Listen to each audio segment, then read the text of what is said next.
অবশেষে কোপা আমেরিকার 7 তারিখ সকাল 7টার ম্যাচ খেলে ঘরে ফিরে গেল ব্রাজিল।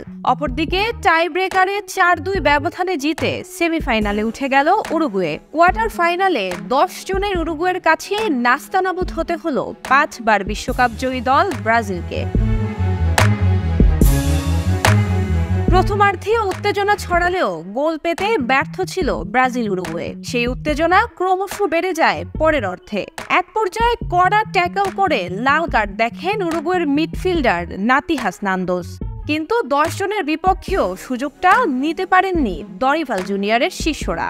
দ্বিতীয়ার্ধে তারা বড় কোনো সুযোগ তৈরি করতে পারেননি। অন্যদিকে উরুগুয়েকেও আক্রমণ সামলাতে হিমশিম খেতে হয়েছে।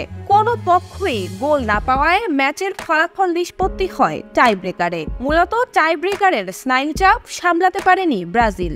সবশেষ কাতার বিশ্বকাপের পর থেকেই নিজেদের ছন্দ খুঁজে ফেরা দলটি লাস ভেগাসের অ্যালিগান্ট স্টেডিয়ামেও ভিন্ন কিছু দেখাতে পারেনি।